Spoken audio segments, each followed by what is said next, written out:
Hello and welcome to another edition of Inside Government. I'm Cedric Peterson, and my guests in studio are, of course, representatives of the Department of Statistics. I have with me the head of the department, Mrs. MAKINI, PERSAUD-HICKINSON, and, of course, project manager, Mr. Jason Grant.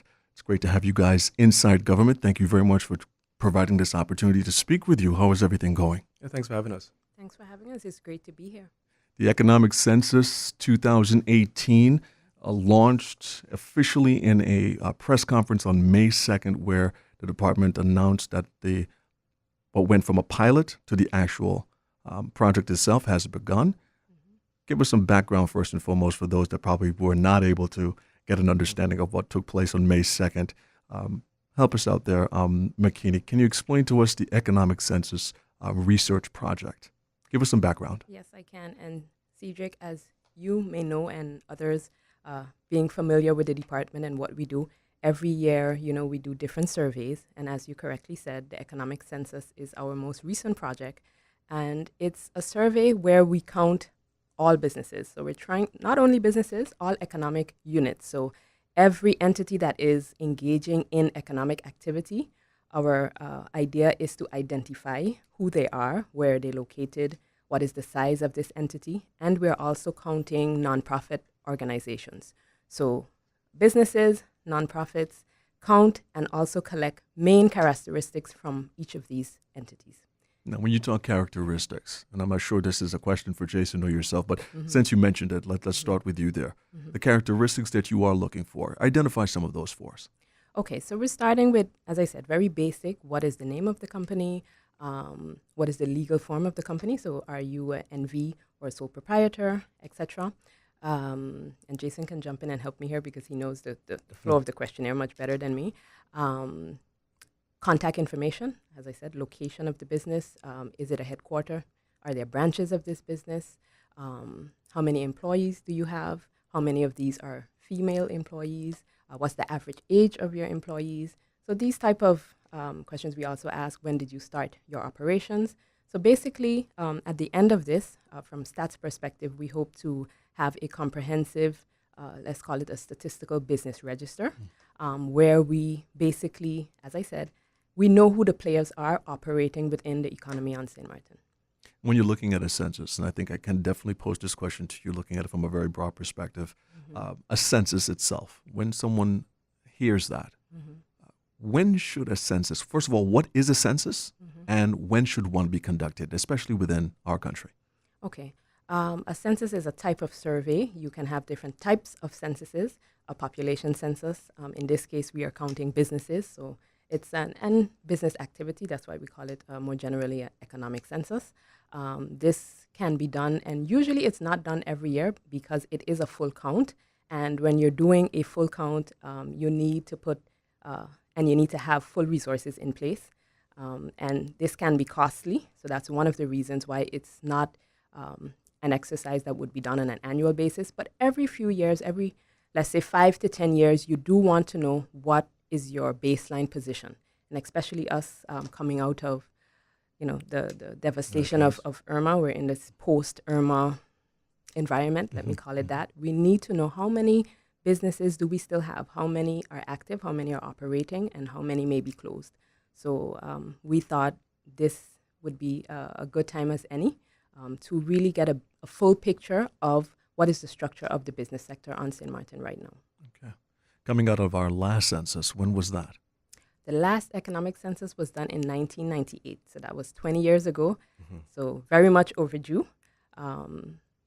We started this department as STAT in 2010 after our constitutional change. So prior to that, the business census was done by CBS Netherlands Antilles. When we started in 2010, we were preparing for the population census, which was scheduled for 2011. And it's been one big project after the next. So we're finally at the stage where we have prioritized this particular census, and we're happy that we're here and hope to get the full cooperation of the business community in letting us know that they're out there and not being fearful to share their information with us. Jason, looking at this from your perspective as project manager, let's look at the phase of how this first of all starts. It starts from a pilot, and then it actually goes into the actual survey. Explain the process of the pilot phase of a census. What exactly is that, and what is entailed in the preparation? Well, the pilot phase is mostly like a test. You test every aspect of the project. So we tested not only the questionnaire itself, but how it's received by the public. We tested the length of the questionnaire. Is it too long? Is it too short? Is it just good enough for to receive the answers that we need? Mm. We tested the performance of the interviewers because of course it's a huge task. We checked the workload. Can they handle the workload? Mm. And we also test the upload of the information because we are using tablets. So the information that is put on the tablet is directly uploaded into our system. So we test that interface if it's going okay, and we also test the analysis part. So the last part. So we also look at the data that's been uploaded. Okay. Is it really correct? And now we test, have the interviewers learn anything from the training. So we test from beginning to end, Okay. the entire process. And that takes a specific amount of time. So how long did it take, for example, for the economic census to get the pilot project start to finish? The pilot, it took 1 month, but to be honest, it started since last year because the basis of the project is for us as a study department to go out into the field ourselves to have a good idea of how many businesses that there are outside. And that started already since last year May. So if we count that, then it's May to end of mid-March. Around February to March? Yeah, February to March. Okay. And the amount of businesses that you were looking at, that's that first snapshot. What was the account on the businesses there? It was approximately 2,300, but that's visible. So we had a count of the visible businesses. Of course, we know that there are businesses that are not visible. So that we estimate at maybe maximum 1,000. Okay. So we're looking at a good 3,300 businesses in total. And out of that, did you break it down to a smaller amount that you actually are now going to question? Well, for the pilot, we broke that down to 350 from the total.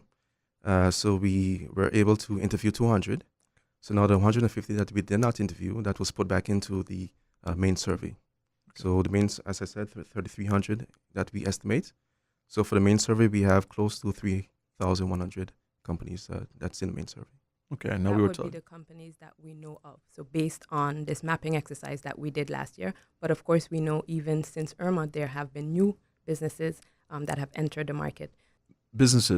New businesses have Right. been So- included. So how does that work now that the new businesses have been Right. So included? we have designated areas that we gave to our interviewers, and based on the businesses that we have mapped last year, these have been assigned to all 9 of the interviewers, and they are to verify that these businesses are still there, and also interview them, of course, to collect the main characteristics as I've mentioned before, but also to identify new businesses that we have not assigned to them. So in that case, if there's a new business, they have to record the geolocation, take a picture, and also conduct the interview. And that's an option on the questionnaire as well. So one of the questions is this a new business? And if it is, then they do us what MAKINI just mentioned. Based on the analysis, I believe I've seen close to 60 new businesses that was not on our mapping. So it goes to show out of every bad situation, there's still opportunities that can come up. Hi, what's up, St. Martin? My name is Rene Leverett, and I play baseball. And I've represented St. Martin in numerous international tournaments and professionally around the world. Sports matters to me because it reveals and develops character. So I challenge the business community to step up for sports and help us rebuild and repair our facilities. I also ask the community to nominate local businesses in your area to take the challenge and step up for sports. Because #sports matters, #are you in? When disaster strikes, it affects all of us. Yeah, girl. Tell Desan to come and see me. I'll put her name at the top of the list. You need to know that as a citizen, your rights are always Please. protected. I just need help. Here, fill those out. I have filled out this form 3 times already. I need help. This is just a waste of time. If you feel your rights have been violated or have a legitimate complaint against any government body, even in these troubling times, we are here to listen to and act upon your concerns. The Ombudsman will use all of its resources to seek a fair resolution, keeping the government fully accountable. The Ombudsman, protecting your rights. Brought to you by the International Ombudsman Institute.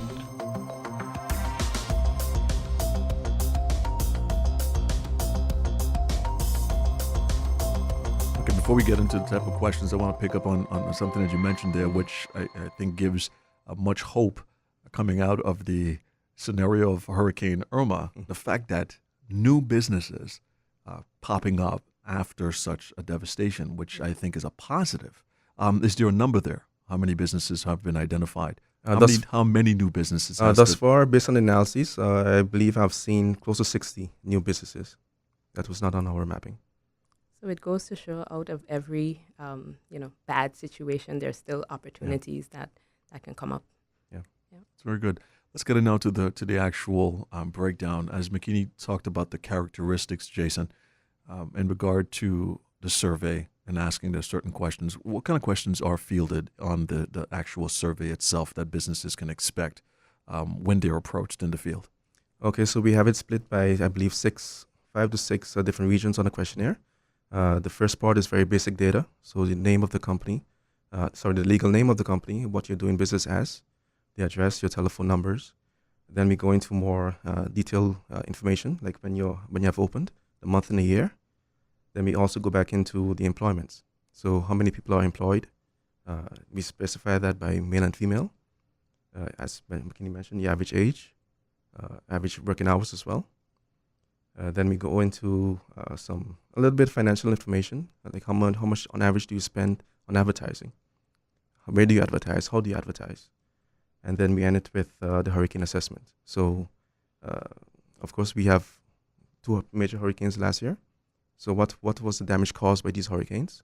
How much was the damage in financial terms? How long did it take for you to open back up? And Were you insured? Were you insured as well? Correct. And, if you received your payout already. Oh, also looking at that in regard to response time, okay. Because I was thinking about especially when you mentioned the advertising aspect, and of course being a broadcaster, and I'm sure businesses other than those that were interviewed can also take this information and use it. For example, advertisers within radio, within television.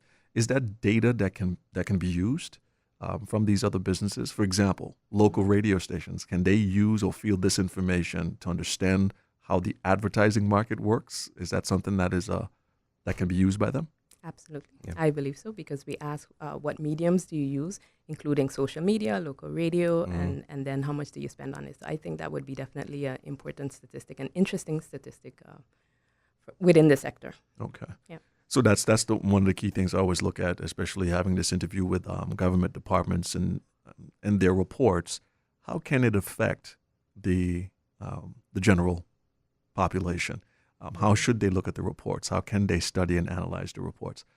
So that causes me to ask this question. How much people read and analyze the reports that come from the Department of Statistics? I'm not too sure if we have statistics on that, but That's a census by itself. Huh? That's hard to tell, but I would say where we're starting and where we're at right now is probably the most critical part. Because even before we're able to analyze and report, we need the cooperation on submitting the data. Okay. And that's usually, I think, the most challenging part for our department, and that's why I said before, businesses should not be fearful, because I always like to get the message out there that we are professionals, we are young professionals. We have a statistics ordinance that, one, gives us the authority to do our work, because, let's just say, there was no ordinance and it was not mandatory for them to actually have to participate, which it is. Most people would opt out. Most businesses would opt out and not want to give this information, partly because we are we're part of a government ministry. But I think persons don't really make the connection between first participating in the survey and then being able to use information. Yeah. Exactly. For their own planning, for decision making. Of course. So. And of course, that is the critical and should be the fact that you realize that this can actually help you to grow your business if you're able to analyze these numbers and understand them. And I guess that puts also the much needed pressure on us to make sure that we come up with accurate statistics that can help us develop our economy. So now that the project is, although the research project itself is kicking off, we mentioned the field workers. You said there were 9 field workers. Yes. And this particular reporting is taking place electronically, which is one of the key things I like about that it's not a paper survey that you go in and you're forced to write down. So how does the electronic aspect work? Was this something that was just recently introduced? When did we get updated with using and getting ourselves in technology and using technology to better report and do our census? When did that take place? Well, I believe we also have other censuses that we use. Started, I would say, probably at the end of 2012. And then I think we started between the last part of the census and going into the first labor force survey that we did. And really, I mean, the benefits are great. It's faster. We don't have to worry about data entry after the survey has been done. In this case, the interview is pretty short. The questions, it's 30 plus questions. Once the interviewer is complete, once they save and submit the questionnaire, it automatically is uploaded into our database. So Jason, as project leader, can already start looking at the data right away. So I mean, it's great. 16 square miles of space. Jason, where do you start? Where do you begin in the process? Is it overwhelming along the lines? Is there a plan and strategy there to ensure that you tackle the 16 square miles when it regards to the business? Where do you begin? Well, we have a complete map of St. Martin. And as I mentioned, we have a presumed number that we have in our minds. So we try to keep it fair for each interviewer, that they have on average, about the same number of businesses. So we have the map. That map is sectioned off into different divisions. As MAKINI said, we have 9. We have 8 zones, 9 interviewers. So try to make it, fair for everyone. The map has been sectioned off where each interviewer can have at least, on average, about the same number of companies. Now, when is all said and done, interviewers have collected the data.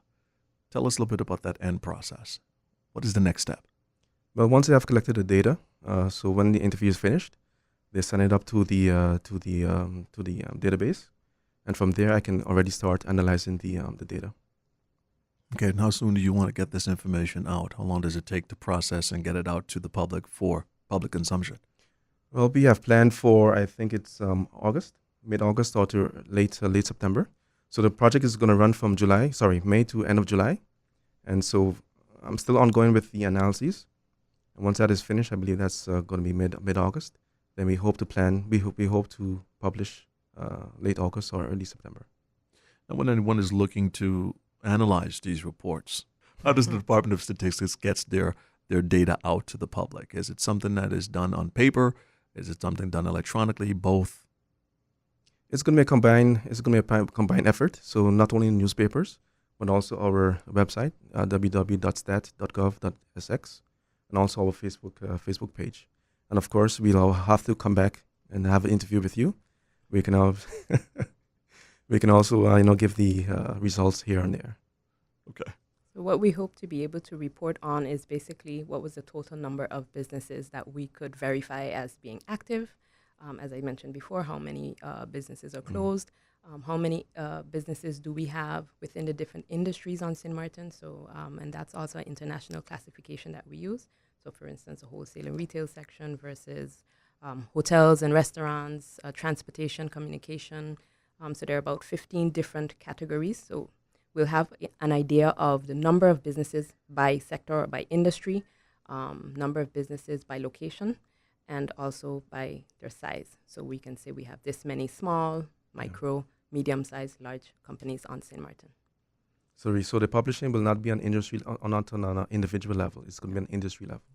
Okay. So it's not going to be like KFC is doing this here or there, but it's on industry level. That's always a major concern. I'm giving you my data.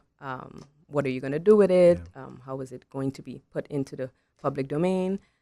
But really and truly, it's we stick to statistical standards and definitions that are used within the region and internationally, and we would never report on an individual level.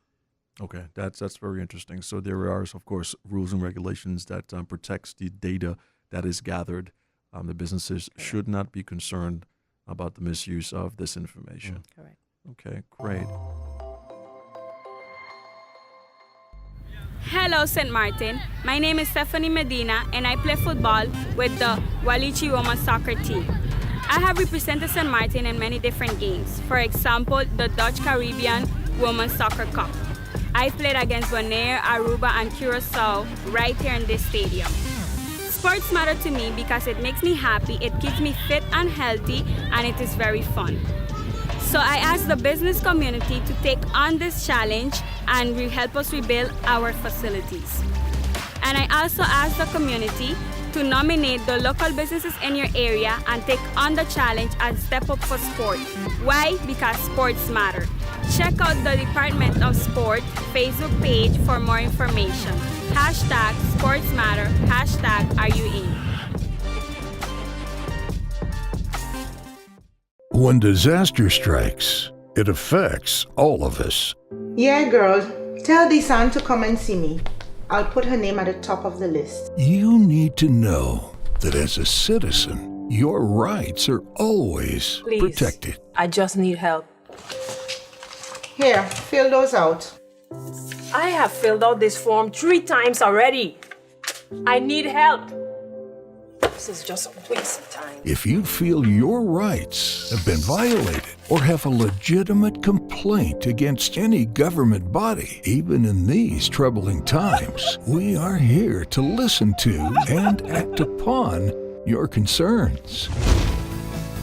The Ombudsman will use all of its resources to seek a fair resolution, keeping the government fully accountable. The Ombudsman, protecting your rights. Brought to you by the International Ombudsman Institute.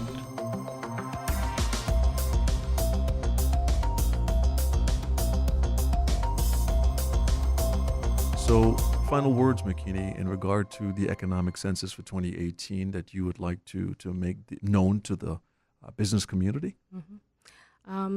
This particular census has not been done in 20 years. This is an opportune moment. I think if businesses would like to see a better performance of government, would like to hold government accountable, would like better statistics for their own planning, this is a great way to give input, give your individual data. This gives us a basis as a department to produce official statistics and make these statistics available for the use by everyone. Department Head of the Department of Statistics, Mrs. MAKINI PERSAUD-HICKINSON, and of course, Project Manager, Mr. Jason Grant. Thank you so much for being a part of this edition of Inside Government. Thanks for having us. And of course, to our televiewers and radio listeners, thank you for tuning in and being a part of this special edition of Inside Government. If you've missed our broadcast, be sure to log on to the official government website, stmartingov.org, for video on demand. And of course, tune in to St. Martin Cable TV, channel 115, for the rebroadcast of this program. On behalf of the team here at the Department of Communication, I'm Cedric Peterson. Thanks for tuning in.